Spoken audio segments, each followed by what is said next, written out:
जय Shri Radhe ji. Welcome to ढंग astro. हमारी हस्तरेखा हमारे जीवन को खुली किताब बनाता है। इसके माध्यम से आप अपने जीवन के हर एक पहलू के विषय में जानकारी प्राप्त कर सकते हैं। आपका जीवन कैसा होगा, किस प्रकार से विकास होगा, क्या दोष है, क्या आपके लिए शुभ योग है, इन सब के विषय में विस्तृत रूप से यहाँ से आपको जानकारी प्राप्त हो जाती है।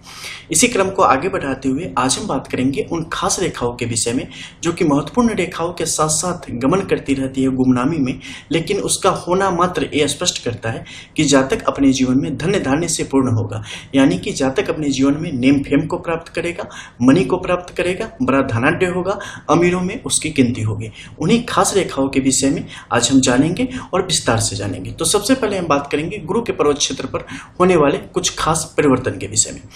जब भी आप अपने जुपिटर के इस माउंट को देखते हैं तो इसको काफी गहराई से देखा जाना चाहिए। जो इनका बेस है ये काफी लालिमा युक्त होना चाहिए और ऊपर की तरफ उभार होना चाहिए। जब भी ऐसी उभार की स्थिति आती है, ऐसे लोग अपने जीवन में काफी यश कमाते हैं, काफी नाम कमाते हैं, इनकी बड़ी प्रतिष्ठा होती है। ये अपने जीवन में सही कर्मों के द्वारा, सही कार्यों के द्वारा जीवन को काफी उन्नति की स्थिति में लेते चले जाते हैं और अपने आप को अमीर की श्रेणी में लाके खड़ी कर देते हैं। इनकी इज्जत, इनका मान इतना ज्यादा होता है कि इनके नाम से भी काफी ज्यादा काम आपके बाहर में हो सकते हैं। इसके अलावा अगर आपके इस गुरु के इस माउंट पे कुछ खास चिन्ह जिसमें कि क्रॉस का चिन्ह हो जावे, जो कि स्पष्ट तौर पे हो, कहीं से भी खंडित ना हो, यानी कि ब्रेकेबल ना हो। इसके अलावा यहाँ पर अगर स्क्वायर का सिंबल आ जाए, इसके अलावा ट्राइडेंट का सिंबल आ जाए, तो ये सारे सिंबल यहाँ के लिए अत्यधिक शुभ है। जब भी इनकी उपस्थिति यहाँ पर होगी, ये स्पष्ट करती है कि जातक अपने जीवन में किसी न किसी कालखंड में, जब आप पूर्ण हस्तरेखा का विश्लेषण करवाते हैं तो उससे पता चलता है कि किस उम्र में कौन सी चीजें आपको प्राप्त होगी। तो किसी न किसी कालखंड में आप धन के मामले में काफी ऊपर जाएंगे और अमीरों में आपकी गिनती होती चली जाती है। इसके अलावा जो कुछ खास और दो सिंबल है उसके विषय में हम जानकारी प्राप्त करेंगे, वो है सूर्य और शनि से संबंधित। यानी कि सबसे पहले शनि का ये क्षेत्र, शनि का ये क्षेत्र जितना ज्यादा बेहतरीन अवस्था में होगा, जितना ज्यादा उभार लिए होगा, ये उतनी ही बेहतरीन दशा को दिखाने का काम करता है। इसके अलावा जो सबसे जरूरी चीज है और बिरले है, वो है शनि की रेखा का होना। जब भी शनि की रेखा शनि के इस पर्वत क्षेत्र पर मौजूद होगी तो ये स्पष्ट करने के लिए सुस्पष्ट कर देती है कि जातक अपने जीवन में कभी भी तकलीफ में जिंदगी नहीं बिताएगा, जातक अपने जीवन में कभी भी आर्थिक तौर पे अपंग नहीं होगा, जातक अपने जीवन में कभी भी दिवालियेपन का शिकार नहीं होगा, जातक अथाह धन को प्राप्त करेगा, अथाह वैभव को प्राप्त करेगा और बड़े ही अमीरों में उनकी गिनती होगी। इसके साथ अगर संयोग बैठ जाता है सूर्य की इस रेखा का, तो ये पद के साथ साथ जातक को शक्ति यानी कि पावर भी देती है और साथ ही धन की स्थिति को भी आगे बढ़ाने का काम करती है।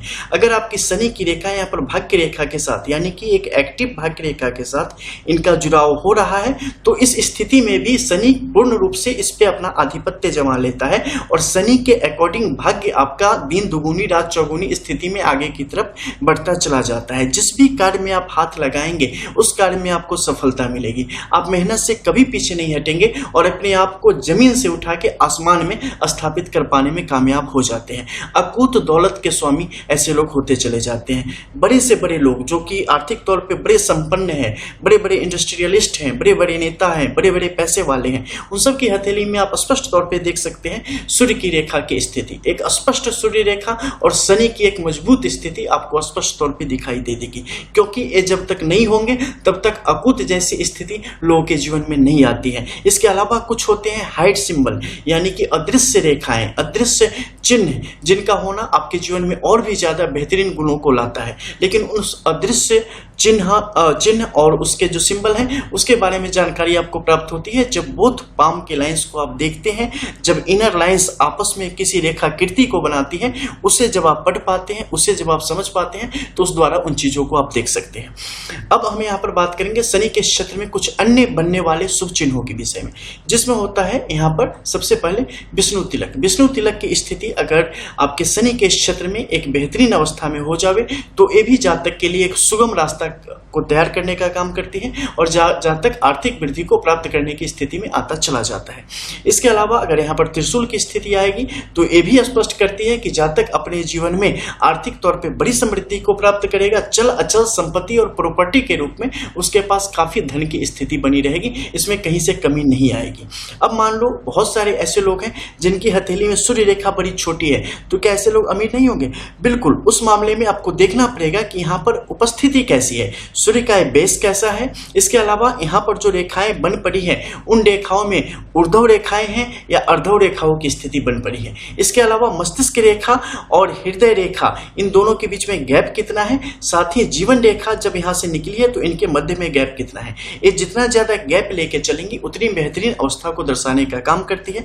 मस्तिष्क रेखा जितनी छोटी होगी ये उतनी ज्यादा बेहतरीन और आर्थिक तौर पे आपको संपन्न यानी कि फाइनेंशियली आपको इंडिपेंडेंट करने का काम करती है और आगे बढ़ाने का काम करती है। इसके अलावा कुछ सामान्य स्थिति है जो किसी की हथेली में होगी, तो उसके द्वारा आप समझ सकते हैं कि ऐसे लोग अपने जीवन में एक बेहतर धन की स्थिति को प्राप्त करेंगे, लेकिन कोई ऐसा नहीं जिससे कि कहीं नाम आ जाए कि हाँ ये अपने इस एरिया में या इस क्षेत्र के ये बहुत बड़े धनाढ्य है, वो उस श्रेणी में नहीं, लेकिन अपने आप में एक बड़ी श्रेणी को, जिसे आप कह सकते हैं कि हाँ करोड़पति तक की स्थिति को प्राप्त करने की स्थिति में आ जाते हैं जब इस प्रकार के महालक्ष्मी योग का निर्माण होता है, जब इस प्रकार के गुंबद का निर्माण होता है और त्रिभुज की स्थिति का निर्माण होता है। ये धन पेटी का काम करती है। नीचे के क्षेत्र में जब भी यहाँ पर स्क्वायर की स्थिति आएगी ये तत्कालिक धन को आपकी तरफ बढ़ाने का काम करती है और ये भी एक दूरगामी स्थिति में आपके लिए बहुत ही बेहतरीन सेज और रास्ते को तैयार करती है, जिससे आप अपने जीवन में बेहतरीन रूप से आर्थिक स्थिति को प्राप्त करेंगे। इसके अलावा बुध की रेखा जितनी ज्यादा यहाँ पर स्ट्रांग होगी ये भी आपको बहुत ज्यादा उन्नति देने का काम करती है।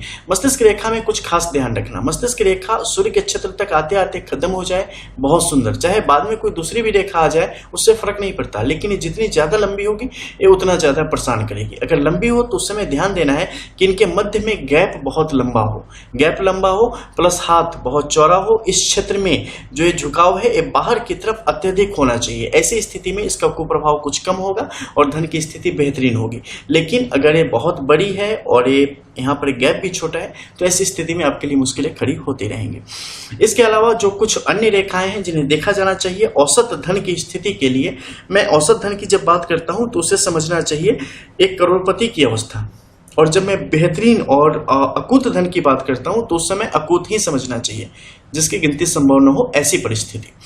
तो यहाँ पर जब शुक्र की ऐसी स्थिति हो जाएगी और बेहतरीन रूप से आगे बढ़ेगी, यहाँ पर अच्छे सिंबल्स की उपस्थिति होगी, तो यहाँ पर आपके लिए खाते पीते जीवन को स्पष्ट करने का काम करता है। तो जो मुख्य रेखा है सबसे महत्वपूर्ण वो है आपके शनि की रेखा, आपके सूर्य की रेखा और आपका गुरु का पर्वत क्षेत्र। इन तीनों पे अगर बेहतरीन स्थिति है तो फिर आपको अमीर होने से कोई नहीं रोक सकता। आप अपने जीवन के जिस भी कालखंड में नियति का साथ मिलना होगा उस कालखंड में वो चीजें आपको प्राप्त होकर रहेंगी। ज्यादा विश्लेषण के लिए जब आप अपनी बोथ पाम की एनालाइज में जाते हैं या हॉरोस्कोप एनालिसिस में जाते हैं तो उस समय चीजें आपको स्पष्टता क्लियर हो जाती है। मिलते हैं फिर, तब तक के लिए जय जय श्री राधे।